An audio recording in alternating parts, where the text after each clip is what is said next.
Oh, this is that part of the show when we always start talking and, about silly stuff. I don't really have anything silly to talk about. I do. So, you were preparing me for this, right? You were like, okay, me and Kevin, we're going to go at it. And Kevin gets on, is like, is this going to be scary or is it going to be great? And I said, I came prepared. All right. Well, fair enough.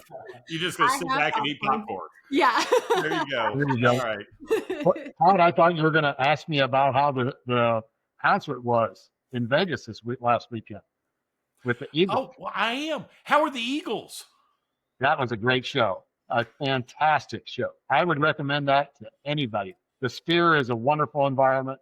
The Eagles, Don Henley's 78 years old. I'm about to say, man, they're like 100. I know. Still sings great, still performs well. Joe Walsh is 77. He can still play the guitar really well, but his voice has kind of passed him up. But it was an incredible show. I mean, it's a bucket list show, really is. You know what? Allegedly, Catherine thought you were going to see the Philadelphia Eagles. Yeah, that's right. Yeah. I'm like, in Vegas? Okay. Yeah. Well, the Rangers are playing Saturday, but we got out of there Saturday morning, so we didn't have to see that. But it was you know what? We may see the Raiders this weekend. Oh, they're going to be in Kansas City. That's right. That's right. And I'm going to be really interested to see if there's another fight that breaks out. Yeah, I mean, the Chiefs are getting to be a little bit like freaking ice hockey, which is the only good thing about ice hockey is people fight. Yeah. It's like NASCAR. People ask, do you go to NASCAR for the races? No, you go for the wreck. That's where you're there for. That's right. I mean, who cares about the race? You know what? That's a great segue because what this is going to be is not like a race. It's going to be like a wreck in the fight. My objective for today is Crossfire-esque, like in the old days. The only bad thing is I really feel like, on my screen, I should be looking at Catherine in between us. And, she's over on that side. We're together. Well, on my screen, she's in the middle. So she needs like a black and white striped referee jersey. Nah, we just run over. Hey, that was the one good thing that happened at the Arkansas-Tennessee game. The one good thing was the umpire in the middle of the field got jackhammered on a play. I mean, freaking laid out. They pulled him off the field, and he had to sit out for a little while. They went with three refs. Oh, my. Oh, my. I thought, yeah, that's. I mean, honestly, come on. If we're going to have NIL, I've gone on record saying that we should give them, swords and shields and let them go at it like the gladiators. That's right. That's right. That's what we're paying for, right? Short of that, they should put a bounty on the refs and just let both teams hammer the refs until there are no refs and then just play. There's a stand-up comedian. I think it's Chris D'Elia. He talks about to make football more interesting, you should have what the mascot is fighting and playing, right? So like if it's the Bears versus, I don't know, the Browns, I'm just going to say you've just got like Bears fighting, or like the Vikings, it's actual Vikings and that kind of stuff. I'm like, I would watch football then. I got to tell you, there's been a bunch of wild Razorback hogs out there with those big old tusks. They're going to cut some stuff up. Yeah. I'm going to like that. It'd be interesting. It'd be interesting. Let them go charging down the field and gut everybody. Yeah. Like, okay. Yeah. I'll put those against the Vikings. Yeah. All right. My Colts probably wouldn't do very well then, I don't think. No, they wouldn't. No. They play outrun. Colts are just nice. Yeah. They'll be out there. Hogs will be out there cutting them up in the bellies. That's right. All right, play the thing. Let's play the thing.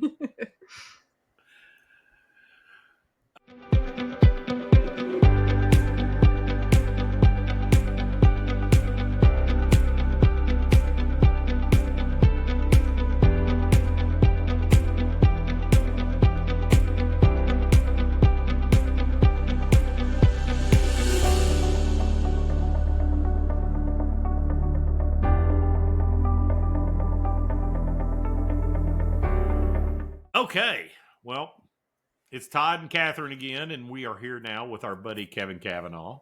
Mm-hmm. Dr. Kevin Cavanaugh, PhD, as it always reminds me when you call. And I do have it adjusted now, Kevin, where your face pops up on the screen. So that's a new thing. That is good. Yeah, but you know what? Kevin and I were talking last week, and we got in this whole discussion about genetics and intellectual property and the seed bank, and talking about all kinds of crazy stuff. And I decided that we just needed to turn the mics on and see where this conversation really is going to end up. So, And welcome Todd, to Stalk Talk. and Todd, this was after you recorded in the article saying that patent protection stifles innovation. So of course I had to give you a hard time when you're making statements like that. Hey, you know what? There was a entirely long statement that Todd made, and about this much of it was taken in the article. I believe in intellectual property protection. Let's just get that right up front. I believe in IP protection. I believe that innovation is enhanced by proper IP protection. And that means you get a patent, it's good for 20 years. So you come up with an idea, you find the best time to patent it, you take it for 20 years, you run like heck, you make plenty of money off of it, and then it's over. Then either you need to innovate the next step for the new patent, or somebody's going to innovate on top of you, and that's what happens. And you see innovation build on top of innovation. What I've said is, in our current patent area, intellectual property protection has become its own thing, and corporations and some individuals are extremely good at it. So they find ways to stack patents on top of each other, to have multiple patents, including not only the original innovation, but use patents. They have different patents on different components that come together into a product that artificially extend patents over another. That's my concern. An innovation patent is 20 years, and that's it. After that, there shouldn't be opportunities to find artificial extensions or stacking to get extensions over unpatented products. That's when it needs to end. So when I'm talking about patent reform, we need patent reform because I believe the current patent system is being abused. And that abuse, artificial extensions of patent, stifles innovation. Well, and that I agree with 100%. I mean, I think the patent system's been set up to actually foster innovation so that the people who do the invention can get paid for their invention, and that is what people invest in so that they can make money on their invention. And that is great. But I agree with you 100% when we're starting to see these larger companies and they start patenting and extending the life of the patent through additional patents. That's where it gets to be a problem, and I think you and I are fully aligned on that, and we're seeing that more and more in the industry, and that piece makes it difficult for other players to get into the game and do some invention and to stack innovation on top of innovation. Well, Invented here. And that's the whole thing. I mean, really and truly, and I don't want anybody to ever say that I'm not in favor of patent protection, because I am. I think intellectual property protection is, precursor. It enables everybody to get out there and come up with an original invention, come up with something that is a step change and make money off of that. So that's a good thing. Right. And it drives innovation. But, it has really come to the fact we've always had people that wanted to protect their patents beyond their life because it gives them a nice runway. But it is an area that we've got to get back to the reality of saying, you know what, this is what's intended is 20 years. And rather than giving a bunch of extensions, this for whatever reason, or use patents or whatever, this system is patented for this long. Right. And that's it. And there are new innovations that get driven on top of that kind of stuff. And you know what? When new innovations do happen, they need to have that patent life as well. That's exactly right. And when it was set up, it was 20 years. And so some of the challenges that we're seeing today is it's less than a 20-year life anymore, because by the time that you get your trait to the marketplace or your innovation to the marketplace, and it gets fully approved and then it gets approved worldwide, many times you can almost be halfway through your patent life before you've started to be able to recoup and commercialize your invention or your innovation. And so I think it starts Todd, on the front end. We have to get quicker at getting these innovations to the marketplace, and then it needs to be 20 years, and then it's off. And we need to be able to then be able to stack these innovations from multiple providers to be able to benefit farmers, to benefit Okay, human capital. I'll give you that, but at the same time, when to file intellectual property and when to file a patent is, to maximize your use life. That's almost an art unto itself. But the reality is, we're talking about two separate things. One, you got to determine when you want the patent to go so you can get the maximum amount of life, so you can create the maximum amount of value for yourself, whether that's you individually or your company. You got to be able to do that. The second component is, God only knows we need regulatory reform that enables us to move faster in a standpoint of registrations. That is definitely something that's needed in the United States, whether it's EPA, USDA, whatever, on all the regulatory bodies. We don't want to give up our safety at all, but taking a long time to get approvals is one thing. But where we can't have an impact is the rest of the world. They are going to do what they're going to do. And, from that standpoint, yeah, I'm kind of at a loss on how the heck to even make that work. And especially when you get into the grain markets, because let's face it, super sensitive to anything that happens. We've seen that punish companies wholeheartedly over unapproved products globally. So, and we're talking specifically in the grain markets, but I mean, holy smokes, we do have to do what we can control, which is we've got to get regulatory reform along with this. I'm not just saying, okay, it's 20 years and good luck and it takes 18 years to get it to market. No, let's get the regulatory reform in respective of the system, line out what has to be done, get those things done and move it in. How's the popcorn, Catherine? I was like, is now the time I need to reach for it? This is the preliminary dull stuff. Nobody really cares. We're basically in agreement. Yeah. I know. That's why I'm like, I haven't thrown Todd under the bus yet, and he hasn't thrown me under the bus. So well, but I'm about to. Okay. So one of the things that we've talked about, and of course, where does this come in? There's two factors that it comes into play. It comes into biotechnology, and it comes into seed genetics. Now, honest to gosh, again, so nothing is ever misconstrued on something that I say and is quoted shortly in an article. I am a huge advocate of biotechnology. I believe in the technology. I, stand in awe of the biotech revolution that was created by Monsanto in the, mid 90s. I mean, what they did transformed agriculture. I've said several times as of late, when I started in the business, there were 11 major chemical companies. By the year 2000, there were 6. And then, by 2017, there were, I know BASF gets mad at this, 3.5. Right. But I mean, it's the reality. It all leads back to the biotech revolution that transformed the landscape of agriculture inputs and seed and crop protection. So, what a thing. And, Kevin, I know you'll remember because you got enough gray hair to do this. Man, back in the mid 90s, one of the huge things, it's not discussed now, was about the quality of life of farmers that they gained back through the use of BT cotton, through the use of Roundup Ready soybeans and Roundup Ready corn, BT cotton. I mean, all of those products gave the farmers back a quality of life that they were missing because of heavy insect pressure, spraying, trying to do stuff with the crop. They gained a quality of life back, which is something that, look, we talked about back then, but it's not mentioned now because we've had practically an entire generation that's known nothing but that. That's right. I mean, you think about walking soybeans. I know you're got enough. Well, you got a little gray hair, and I got a lot of gray hair. Yeah, there it is back there.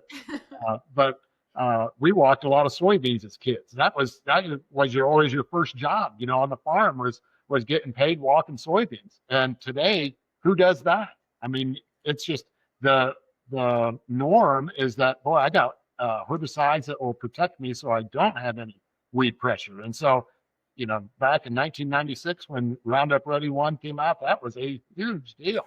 And it was great for for quality of life. And, and I'll say on the soybean side, we've had some nice innovations through time.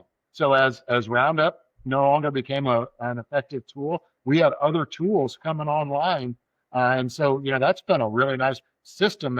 And just like to say, I think sometimes farmers kind of forget that. And then you start thinking about how much larger farmers are today than what they were back in the 90s. It's enabled farmers to farm many more acres than what they could in the past. Now it's a 120-foot boom. They go over it twice, maybe put on a fungicide on soybeans, and they raise 75 bushel beans. So, absolutely, there are some phenomenal things that have come about because of biotechnology. By the way, I was talking with a good friend who's also a friend of yours, and I'm not going to mention his name, but he just spent the last 2 weeks in harvest, and he's over there in kind of your area, 284 bushels of corn average. Yeah. He said every day he was checking the yield monitor, thinking something's wrong with this thing. Yeah. Oh yeah. Yeah, it's been incredible. I was, of course, this time of year, you get a lot of videos of yield monitors, and you can see, 304 bushel, 315, 320. It's kind of fun to watch those. And then you get a yield view map. And I asked one customer I was talking with, because I think it averaged like 276 this yield. And I said, well, how often did it go over 300? And he just very quickly modified his scale to show me every part of that field that went over 300 bushel. And it was a huge portion. But boy, that technology is fantastic. And the genetics that is getting delivered these days is just fantastic to be able to achieve those upper 200 bushel yields. Well, before we leave the biotechnology side, and we will leave that because I want to move into genetics and, again, a good segue over here. When we look at the biotechnology thing, the thing that I'll take issue with publicly, I'm not going to back down and say I don't say this. When I look at biotechnology, we have had biotechnology out here since 1995. And one of the challenges has been we've never seen the rise of a post-patent or a generic biotech trait. I think there's been one that's been registered in the last 30 years, and that's only happened in the last 18 to 24 months. And that concerns me because let's face it, we understand that farmers have benefited from agriculture chemicals that are now off patent. And if you look across the agriculture chemical and the seed treatments, holy moly, it's got to be 90+% of the AIs are in a generic off patent situation. That reduces farmer inputs. And we are at a place in the farm economy where, let's face it, farm inputs are getting a ton of attention, absolute ton of attention. So when I look at the biotechnology piece, I am concerned that we've never seen that rise of enough post-patent presence where we would see a reduction in costs, because biotechnology costs seem to be relatively constant. Now, they're going to fluctuate, but by and large, they have been constant to up. And that's part of the concerning aspect of what we got going on. But now, let's face it, it's a complex system. It's not just about the biotechnology patents to this point. It's about something I do want to spend a lot of time talking with you about: plant variety protection and genetics. Because, a couple of years ago, I said something to you, and I thought we were going to get in a fist fight, which is, by God, genetic gain has narrowed. There isn't any genetic gain out there. We're losing it since biotechnology. And I thought you were going to hit me. Yeah. Oh, I wanted to. No, I'm kidding.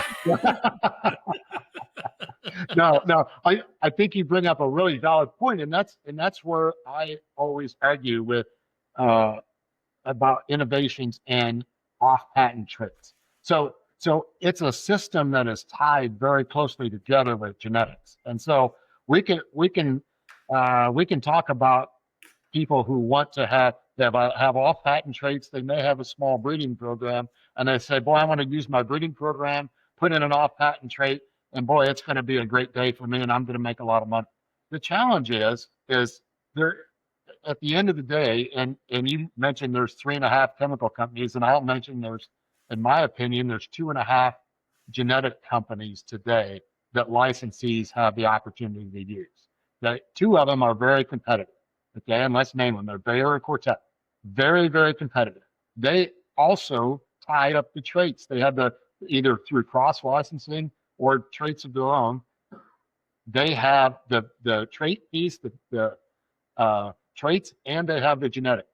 And without those two coupled together, you can't be successful. And so you can either run a conventional breeding program and you can try to be successful. But again, we talk about genetic gain and rate of gain. And I get concerned when some of my originators in my company, they offer me lines and they have a very small program. And when I start looking at their data, it's just not very competitive. And they think that they're going to kind of hit the needle in the haystack. They think they're going to use off-patent germplasm to enhance their program, but the rate of gain is just not the same rate of gain as the two big boys. And so to me, when I look at this system, Todd, what I see is that it's kind of the haves and the have-nots. And I'm not saying I like it, but that's what I see. So if you're going to be competitive in the U.S. on what I call a good acre, you really have a choice of two different camps that you can go into. And that's why I sit in the position I sit in today, because I saw that prior to 5 years ago, there was only one camp, 1.5 camps. And if you only have one camp, then I don't want to call it a monopoly because that might not be a favorable word, but that's really what it is. Bayer had an absolute monopoly on licensees, and so they could set the price. So do whatever. I got to interrupt you. We're not going to use the opoly word because there's a monopoly, there's an oligopoly, and we're not going to use the opolies. Yeah. Okay. But what I will say is very clearly, this has been out there for a few years. You're right. There have been two strong competitors in the market. They have a huge portion of the market share.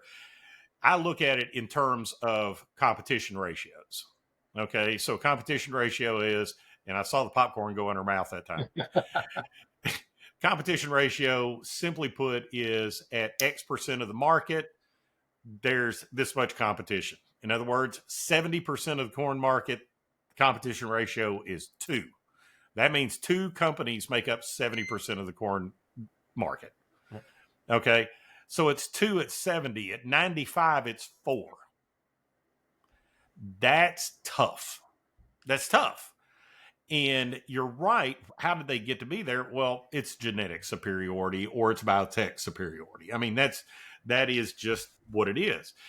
I mean, we can't slap Monsanto for being, unbelievably innovative when nobody else was really making that bet. I think there was 1 or 2 other companies making that bet. But boy, when Monsanto went all in on biotechnology in the mid 90s, I'm sounding like a homer.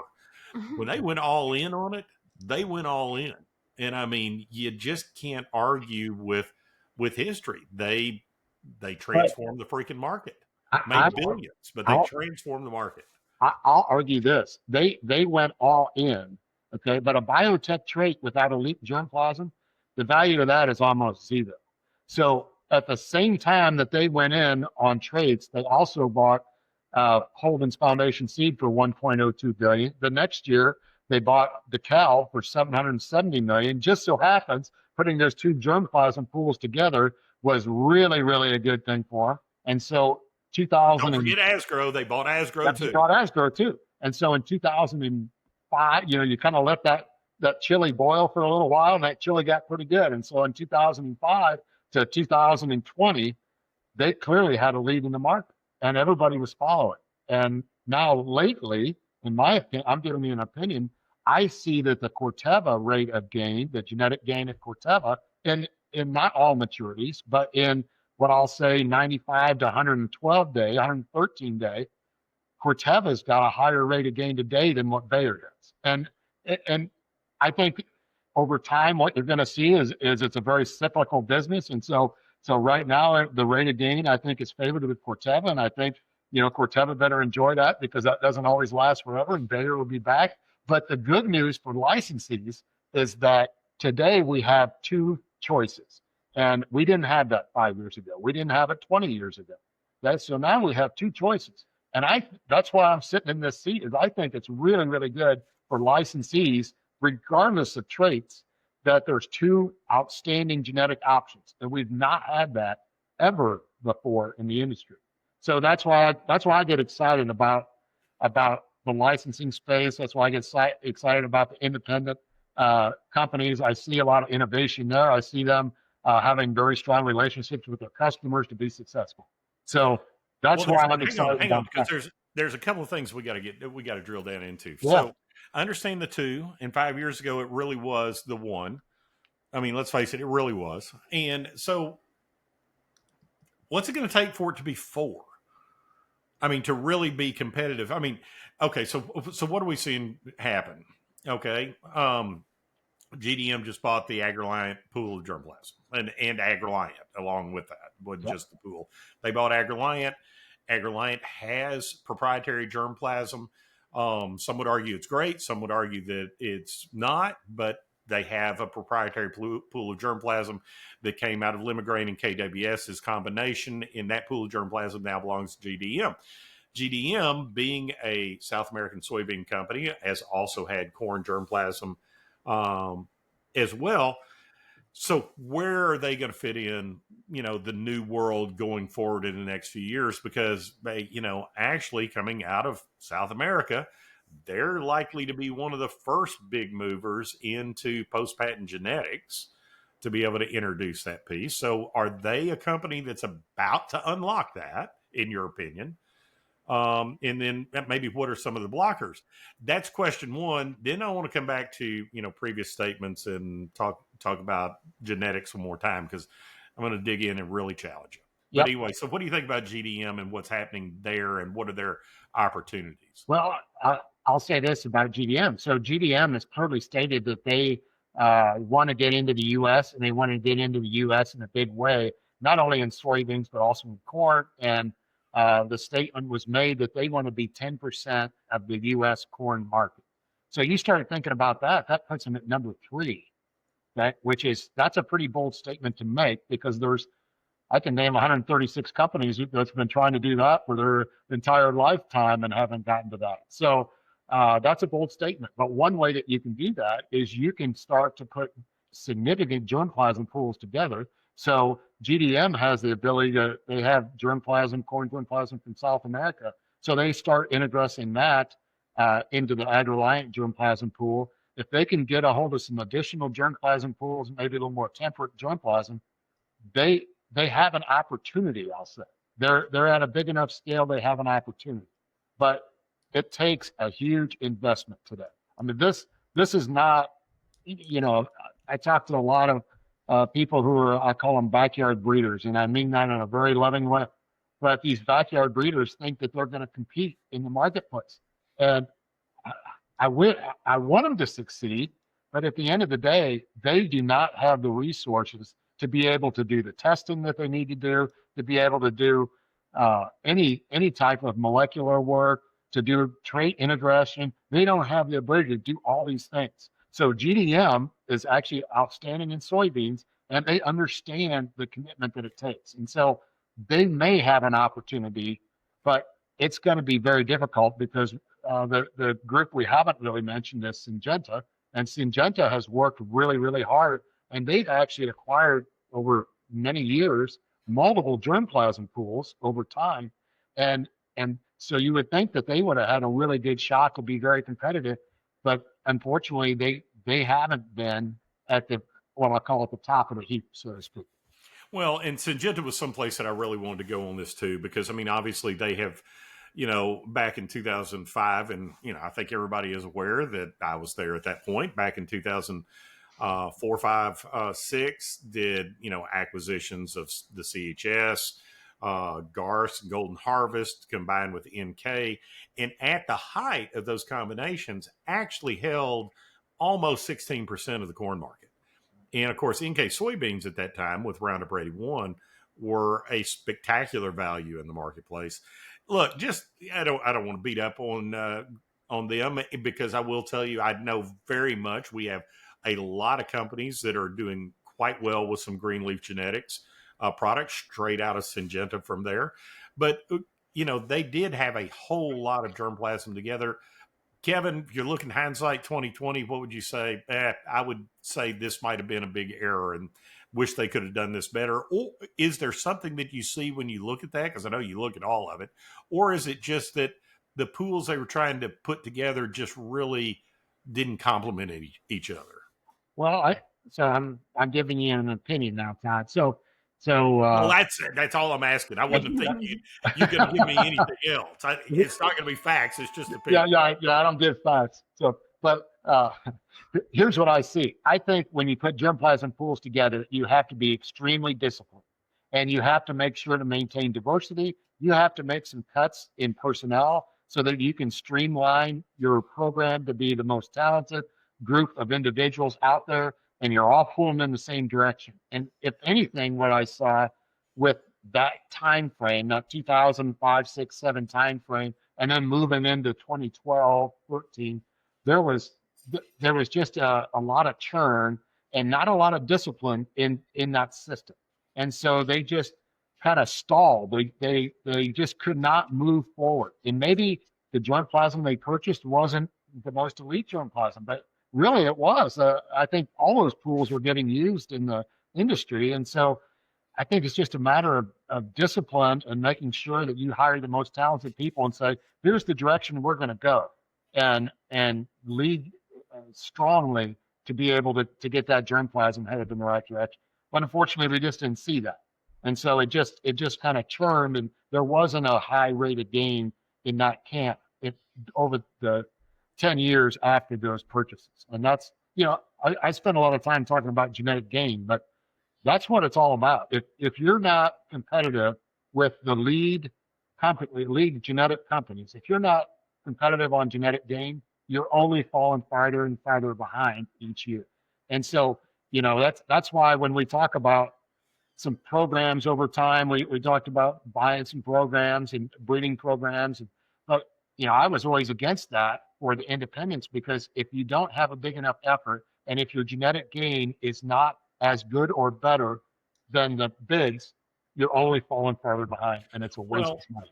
And we have. I mean, quite frankly, IPSA has been engaged. I know some seed companies are aware of that and some are not, but IPSA has been engaged, I want to say back as far as about 2017.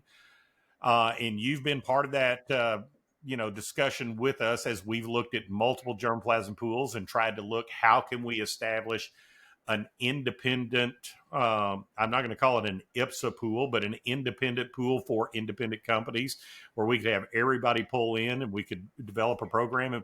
And we have looked at this multiple ways, and we've not come up with a way to unlock it just from that cost standpoint on the bare minimum we think it would take to operate that. So it certainly understand it is very cash intensive from that perspective. Let me go back to genetic gain. I mean, no kidding. You and I got at odds over this in, a really humorous way at one point when I took the position, and I said, by God, since biotechnology, the rate of genetic gain has slowed, and it has freaking slowed. But it hadn't gone to zero. Look, it used to be this wide, and now it's like not that wide. I disagree. I know you do, but that doesn't mean you're right. You just disagree. It's an opinion. I have an opinion too. I can show you a graph. I can show you stuff. I mean, it's like I can put that out. But here's the real thing. Now, let me get to the gist of the question. The genetic gain, arguably one way or another, I think is different than it was, but it is still, we are genetically gaining. We are gaining through breeding. And you made that point to me very clear. By God, every corn breeder in North America is going to come after you, dude, if you say that kind of stuff. So, yes, corn breeders are doing their job.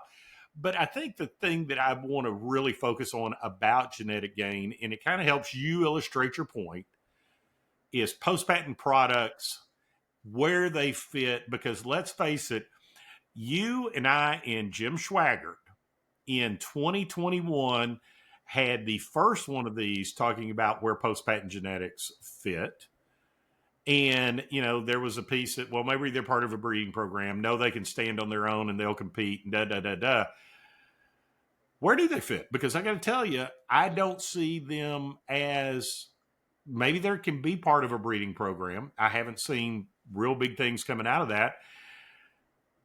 I can see them existing on their own, but only in limited areas. And by that, let's face it, areas that have got a limited height on yield potential, so marginal areas. I can see those two spots, but that's about it from a post patent standpoint. What are you seeing from the chair you're sitting in now? Have you just got a load of post patent genetics you're breeding with and making the next big thing? So a lot of originators are spending a lot of time on off patent material, and I'll just say that to date, I have seen almost zero material that has come off of off patent lines come to the marketplace and be commercialized. Now, you bring up a good point, Todd, in what I call very marginal areas, which, that and you got to think about what market you're really breeding for. But I think of this material only has an application in a very, very small number of acres in the U.S. And it's it's the donut. It's around the outside, and that the donut. Okay, so the donut around the corn belt is what you're right, talking. right. Okay. We actually used to call that the smile, which is, it didn't really have a top part. Well, that's because Carl Peterson got the game in North Dakota. See, that takes care of the top end. But I was doing a little math, and I would say that there may be 7 to 10 million acres of what I would call marginal ground, and that's Texas, Oklahoma, western Kansas, a little bit in Colorado, maybe western Nebraska, South Dakota, North Dakota. Maybe, some places in Kentucky, Tennessee. But think about all the different environments that I just named there. And so it sounds like 7 to 10 million acres sounds like that's a pretty good sized market. Unfortunately, that's in so many different states that is really a very fractionalized market. And so that's about the only place where I can see that these are beneficial. And I jokingly say that a lot of these breeders that are working with off-patent lines, they have too good a memory. And what I mean by that is they remember LH287, LH283. They remember LH212. They remember, LH132. All those lines are off patent right now. And those lines were outstanding lines when they were being used 25 and 30 years ago. They were fantastic. Those were the most elite products in the industry. Today, 25 years later, like it or not, those products aren't even close. They're not competitive at all with the most elite genetics today. The reality that we got to get back to is the fact that you're saying 7 to 10 million acres around. I'm going to call it the smile because I'm Southern and we're in the smile. 7 to 10 million acres out of 95 to 100 million acres. I think it's got to be more than that. I mean, it's got to be more than that. Because we started out talking about, friend in your area, 285 bushels average yield across this place. We're not talking about that prime ground. We're not talking about the prime ground in Illinois, the prime ground in Iowa. We're talking about the other areas, dry land corn, things of that, where if a farmer's getting 160, 170, he's thrilled. You made a point to me last week when we started this discussion in the car, and you said to me, look, the average yield on corn is 175 bushels. And we've got these guys that are knocking it out of the park in Indiana and Illinois and Iowa, but the state average is not 200 bushels in any of those states, I don't think. Is it? No. So what's the state average in Indiana right now? I think it's right at 200. Okay, right at 200. So we're talking about people that are averaging 80 above the state average. Yeah. Now, man, that means there are going to be a lot of people that are below 200 to pull that thing down to 2. So when you get into those marginal acres, to me, reasonably knowing that you got these guys that are producing here, and then you got a state average that is down here, which means you got people that are producing down here. That means that there are people that we could place products on, post-patent products on, that would be good enough for them and make their yields, may make them some more money, from a return standpoint, lower their input cost, That seems to be the thing that would work. And I would challenge you to say it's not 7 to 10. It's more like 30 million acres. I like the way I like your logic, Todd, but you're wrong. Okay, well, that's it. Yeah, prove me that I'm wrong. You got to prove that I'm wrong. Yeah. So here we go. So the 7 to 10 million acres that I refer to are where I think there's a potential for an off-patent germplasm pool to be effective. And when I say that, I'm not saying anyone can argue the number of acres that are marginal. Okay, and it's probably more than 7 to 10. But my point is that in India, in the Midwest, I think that the most elite genetics will be 25 to 30 bushels better than this material that we're talking about, this off-patent material. Okay, so if it's 25 to 30 bushels better in the Midwest, when you go to these marginal areas, it's only in the absolute toughest, maybe worse environment that these off-patent materials become available, because you're already starting 25 bushels behind before you even break even on these. And so just because you have elite material, that elite material is going to be good even in these marginal areas, and it only becomes non-competitive when you really start talking about pricing. And if you do a little math, I was doing a little math. If you think about, I'm just ballparking numbers, above ground protection so let's use yield guard or power corn list, double pro or power corn list. If that averages $310 a unit, okay, and you put that on a per acre basis, that's $130 an acre that seed costs you. If you talk about just conventional, okay, so we'll just assume this is an off-patent glyphosate where you're not even charging for the trait, $192 a unit, that's $80 per acre seed cost. The difference is $130 to $80. That's $50. At $4 corn, that's 12 and a half bushel. Okay, so even with paying more for this high value corn seed, you have to be within 12 and a half bushels. And I don't think these off-patent hybrids are even close to 12 and a half bushels. So that's what I talk about. Top to bottom, you're talking about top to bottom there. Yeah, I'm talking. Yeah, elite normal above that has glyphosate in it. There are a couple of yahoos. Bushels better, Todd. There are a couple of yahoos out there, and I don't know their names, and I don't know their company, other than it was hybrid something less than $100.com. And so they weren't. Their cost was like $80 a bag. For conventional, and it was post-patent and stuff like that. So in that case, you're talking about, $30 per unit on seed, 36. But now, of course, this is all conventional. So it's no hybrid, no Roundup Ready resistance, no glyphosate tolerance, none of that from that perspective. But to me, when you're starting to do that, you're widening that gap that you're talking about. Okay. When you're talking about a double pro, or you're talking about a power core or something like that hybrid that's out there that's going to produce much better. But I mean, instead of being $50, you're really talking about it's $100 a difference. So then you start talking about a 20 bushel difference, and all of a sudden, yeah, that makes sense, Kevin. So, well, if let me caveat that, depending if you can control the weeds cheaply.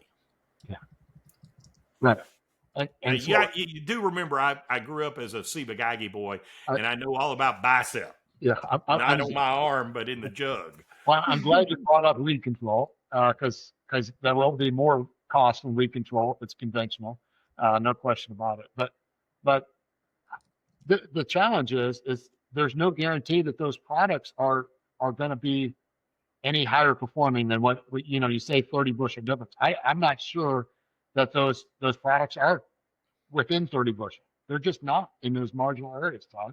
So yeah, the cost is different, but you can look at the hybrid company you referred to probably doesn't sell very many hybrids under $100. I think most, even the I'll call it the highest value conventional products are going to probably be $120 to $130. You mean their advertising is a lie? I said you could probably buy some for under 100, but I will say this: I feel perfectly confident talking about them since they are not an IPSA member. yeah, there you go. but so going back to the challenge that off patent material has to be coupled with a generic trader it'd be many of those companies want to be coupled with a generic trait to add value, right? So they want to put glyphosate in it. They want to do other things. But it takes both of those things to have a successful product. And today you can access generic glyphosate traits, but you just don't have a leak germplasm to put it into. And it's just that simple. And that's why I don't see that that's a very viable access to the market. And certainly maybe in 7 to 10 million acres it is, but outside of that, it's certainly not a very viable model, and it doesn't help licensees today. It will not help them. It's not a recipe for success. Well, Kevin, I got to tell you something. I will give you this bit because you threw down this challenge and said they don't have a bunch of them that are at that much less than $100. I happened to go to their website, and you are right. It's starting at a very low price, but I'm not seeing, but like a couple at that price, and all of them are higher. Right. So I'll sell you if you want some corn under $100, Todd. I'll sell you some. It may not germinate, but I can sell you some corn if you want it for under 100. But it goes back to value, and and I'll make this comment about traits that are patent protected today. I think the days of adding additional traits and charging more, I think those days are almost over unless they're blockbuster traits, unless they're really doing something that hasn't been done before. You can only kill corn borer one time. It doesn't matter if you have one mode of action or 3 modes of action or 5 modes of action. You're only going to kill corn borer one time. So the concept of adding value, I know these trait providers would like to do that, but at the end of the day, I just don't see that that's going to happen moving forward unless it's a blockbuster trait that does something that it's never happened before. Well, there's a lot of things that go into this entire discussion. I mean, you're right. I think that we're at that precipice where we've hit the peak on what those prices can be without something substantially game changing. And maybe at that point, it's a yield trade. I mean, let's see, let's face it, if we could bump 400 bushel yield on corn, that's a game changer. Then we can, fuel rockets and jets cheaply. Yeah. But to that point, I mean, it is a lot of things that come into play. In particular, when we start looking at the input prices and you start talking about that, and that's one of the things that's driving this. I mean, you can only kill a corn borer one time. We have not even broached the subject of insect resistance management, which IRM is a very important subject in the entire biotechnology spectrum. The reason that we have stacked products out there in multiple modes of action is to keep biotechnology longer lived out there, which is really important. So there's a lot of pieces that go in out there. But I think one of the things that, and I know we're starting to bump up on our time, and I really do appreciate the conversation, Kevin. I think that I'd like to understand and find ways that we can help move the scale and reduce some inputs or reduce input costs to farmers, or the contrast, the other way to do that is create the next blockbuster, which is going to come out there and really revolutionize game change. And when I'm talking about revolutionize game change, I'm not talking about incrementals. I'm talking about hybridization of corn. That was game changer. Roundup Ready, game changer. BT, game changer. What's the next piece out there? What do you think the next piece is out there? Well, as you say, the genetic gain is getting less, and I'll argue that all day long. Did you hear this? I said it's narrowing, and he said it's not, and then he says it's getting less. That's the same thing. That's the same thing. I'm not saying it's getting less. You're the one that said it's getting less. I think that genetic gain is as good as it's ever been, or just as much. And I say that because of science. So you think about gene editing, you think about predictive analytics. Those are absolutely game-changing opportunities for us. And so, you say, okay, what's the next thing? Well, Corteva talks about they have a yield and yield stability gene coming that's going to add yield. You think about reduced statured corn that's coming in, and there's multiple camps working on that. I think that's going to be over time a game changer in what I call the core of the Midwest or the Corn Belt. Those are going to be game changers that we're working on today that I think are going to be really add value to what we're trying to do. Things that don't add value, as you mentioned, adding additional traits that do the same thing. To me, that's the responsibility of the trait developer. If they want to keep recouping dollars from the traits that they're delivering to the marketplace, they need to make sure those traits are viable. Okay. And so the consumer, the farmer shouldn't have to pay more for that. That should be table stakes from the technology provider. And going back to genetic gain, I gotta get a few more licks in there on that. Oh my gosh, here we go again. Here we go. So Todd, when you look at the average corn yield in the United States from Civil War till present, you can find that data very easily. The USDA has that. If you look at the last 10 years, you would draw the conclusion that genetic gain is flattening out. Okay, if you look at the whole U.S. But I challenge you to look at Iowa, Illinois, and Indiana, and Nebraska. Those 4 states have been the same amount of corn acres over that whole time. So the reason why that genetic gain looks like it's leveling out is because we're adding acres from North Dakota, Western South Dakota. Those guys are happy to get 140 bushel per acre. So when you add those acres in that we never used to have when we looked at the average corn yield in the United States, those acres were wheat or sunflower or something else. We're adding those in these days, and we're still seeing an increase.